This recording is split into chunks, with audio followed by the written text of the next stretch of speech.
Como já era previsto, Ucrânia e Rússia trocam acusações acerca de quem for responsável pelo acidente ali, né, pela sabotagem que aconteceu nos gasodutos Nord Stream 1 e Nord Stream 2. Lembrando que eles continuam vazando até agora.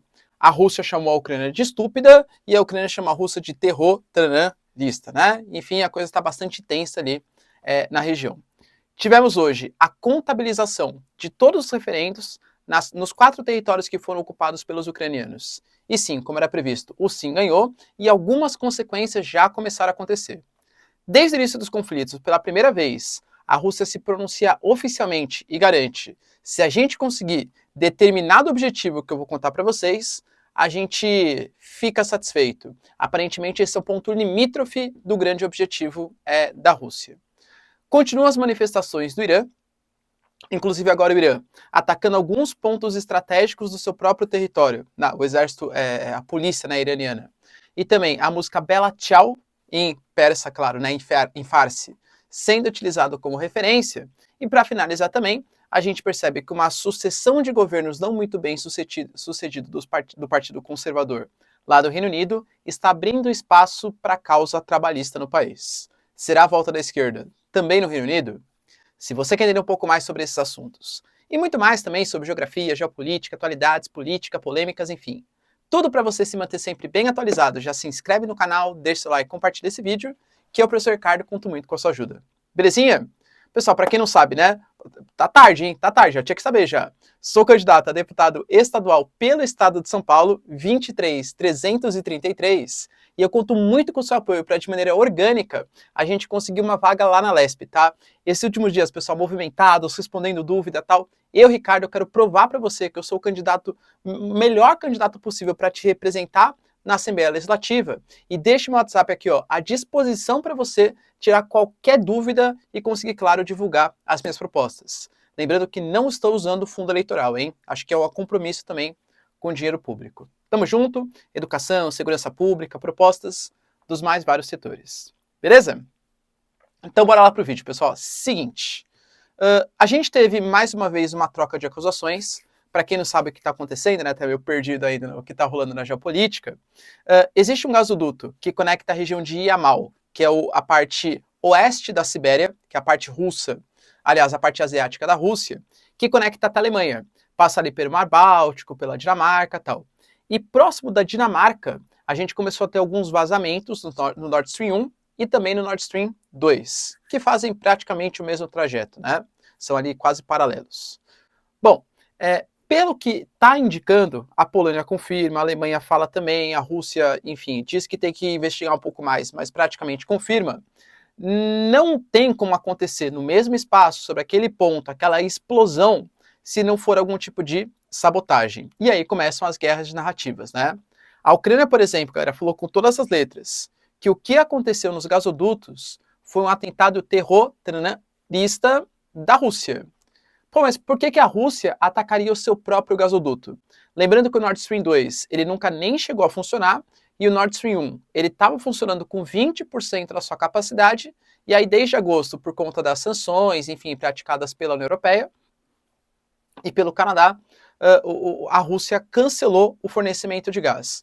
Então, na prática, ele já não estava funcionando. Segundo a Ucrânia, o que a Rússia fez foi um atentado contra o seu próprio gasoduto para justificar algum tipo de ofensiva mais forte contra os ucranianos e para fazer uma espécie de terrorismo energético. Mas tá vendo, ó, Europa, agora vocês estão sem gás, e aí, o que vocês vão fazer? Vão continuar apoiando os ucranianos? Olha as consequências desse apoio para vocês. Aumento da conta de energia, aumento da inflação, tal, enfim. A Rússia diz que é completamente estúpida esse tipo de proposta, que ele não atacaria o seu próprio gasoduto, e que o Peskov, que é o cara da comunicação da Rússia, né, falou que o governo russo está investigando todas as possibilidades para saber o que de fato aconteceu no gasoduto. Eu até comentei com vocês que havia suspeitas, inclusive, de que a Nancy Pelosi, a chefe da Câmara dos Estados Unidos, soubesse. O Biden falou, por exemplo, também no comecinho do ano, as teorias da conspiração, né? Ah, olha só, o gasoduto vai explodir, vai acontecer alguma coisa. E também a Nancy Pelosi, ela comprou ações de empresas ligadas a gás nos Estados Unidos, que, óbvio, se a Rússia não fornece gás, a Europa vai ter que comprar gás de outro lugar. Pode comprar dos Estados Unidos e valorizar o preço das ações de empresas ligadas a gás americanas. Ou seja, a Nancy Pelosi sabia e ela fez uma compra de ações de empresas ligadas a gás, já sabendo que a empresa ia valorizar. Será, pessoal? Junto com a declaração do Biden, que ia rolar uma explosão. Será? Teorias da conspiração, tá bom? Outro ponto importante também está relacionado aos referendos. Finalmente tivemos os resultados, né? Teve resultado em Kherson, em Zaporizhia, em Lugansk e Donetsk. Em todos os territórios, variou, pessoal, de 90% até 99%, mas o sim, ele acabou ganhando. A Ucrânia falou que não vai reconhecer, a Sérvia já falou que não vai reconhecer, a Ucrânia demonstrou ontem preocupações, inclusive mandou uma lista de países que mandaram observadores, e o Brasil estava nessa lista. O Itamaraty não confirma, tá, que teve algum tipo de agente político que foi ver se o referendo vai ser válido ou não. Mas fato é, galera, que a comunidade internacional, excetuando raríssimas exceções, não vai reconhecer o referendo, a consulta, como legítima.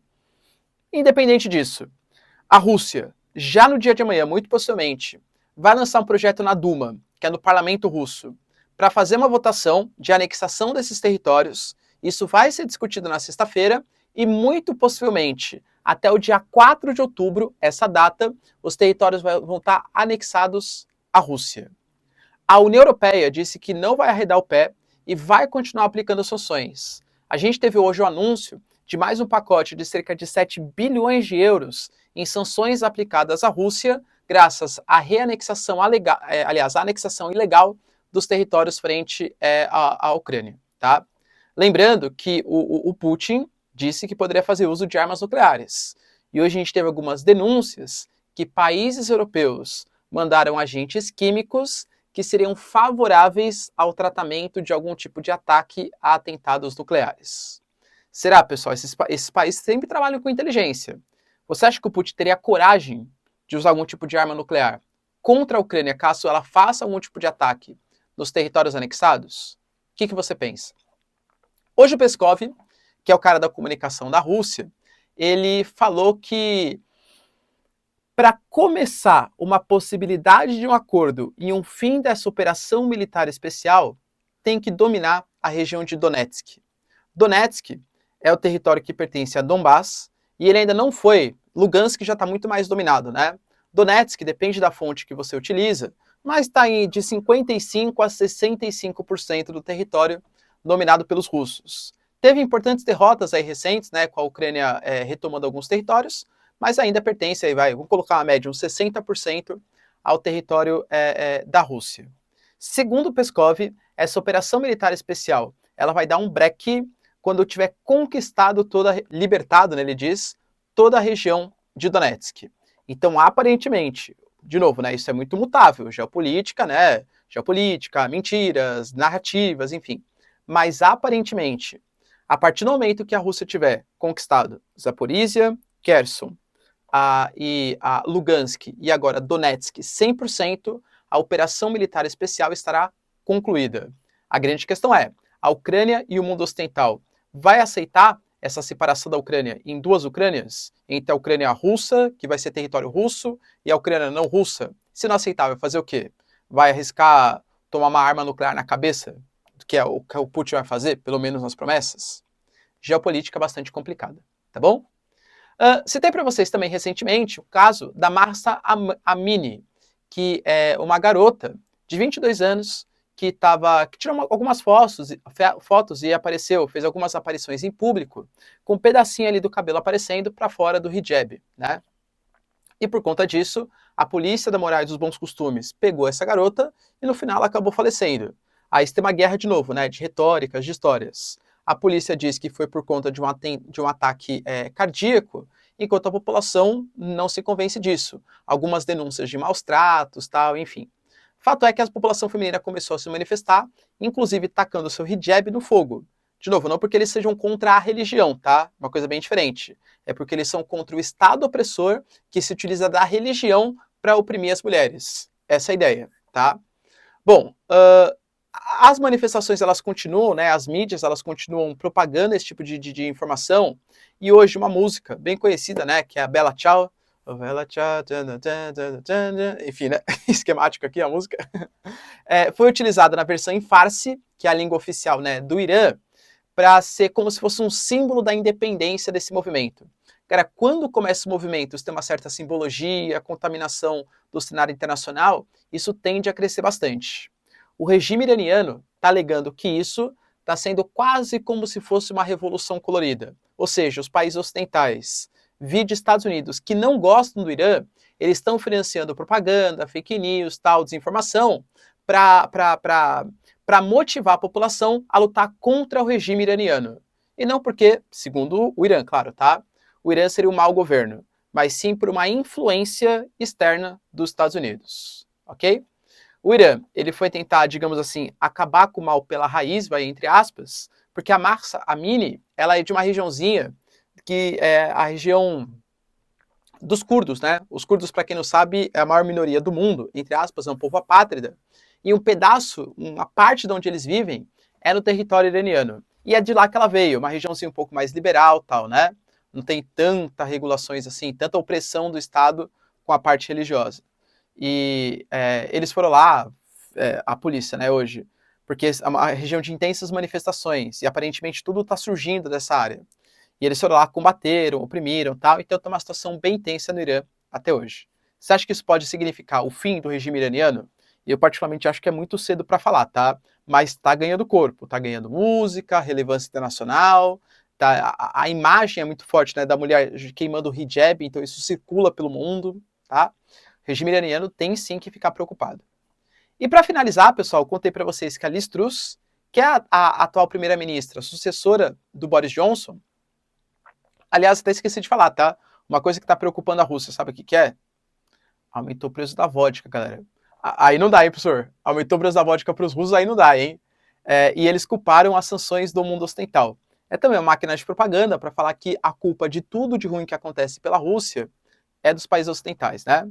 Bom, mas voltando, a Liz Truss é a atual primeira-ministra e ela é do Partido Conservador, que é o mesmo partido que era o David Cameron, que é o mesmo partido que a Theresa May, que é o mesmo partido que o Boris Johnson e que é o mesmo partido agora que a Liz Truss. E ela fez um projeto político de corte dos impostos de, galera, quase 42 bilhões de libras esterlinas ao longo de 5 anos. Isso vai gerar um déficit fiscal se você não corta gasto público, que no final das contas, ou você pega a dívida para pagar, e se você pega a dívida, você gera desconfiança no mercado, aumenta a taxa de juros, dificulta financiamento, ou você imprime dinheiro, você expande a sua base monetária, que no frigir dos ovos acaba levando à inflação. Ou seja, você não vai pagar imposto, mas a sua moeda vai valer cada vez menos. Que na prática é uma forma de imposto, porque o interesse é o quê? É o seu poder de compra. De qualquer jeito, você está reduzindo o seu poder de compra, né? Então está muito impopular, inclusive com o Partido Conservador. E aí, sempre que a situação faz besteira, a oposição ganha força. Cara, o último presidente, o primeiro-ministro, né, um pouco mais popular que a gente teve no Reino Unido, trabalhista, que é o partido mais de esquerda, né, ou centro-esquerda, enfim, que é o Tony Blair. Atualmente, o Partido Trabalhista está com 45% das intenções de voto. Ou seja, consecutivos governos, né? O David Cameron ainda era um pouco mais popular, a Theresa May não conseguiu ganhar o Brexit, sofreu uma série de derrotas no parlamento, o Boris Johnson até que gozava um pouco mais de popularidade, mas aumentou a inflação, aí teve o Partygate, as denúncias, assédio, né, tudo que rolou, e agora a Liz Truss faz um plano econômico aparentemente desastroso. Cara, uma pequena porcentagem da população só apoia esse plano econômico. Isso abre espaço para algum trabalhista ganhar o poder no Reino Unido. Tudo bem, pessoal? Deu para entender o contexto geopolítico de hoje? Sim? Não esquece, hein? Ricardo Marcílio, 23, 333. Tamo junto, beijos, abraços e tchau, tchau, pessoal.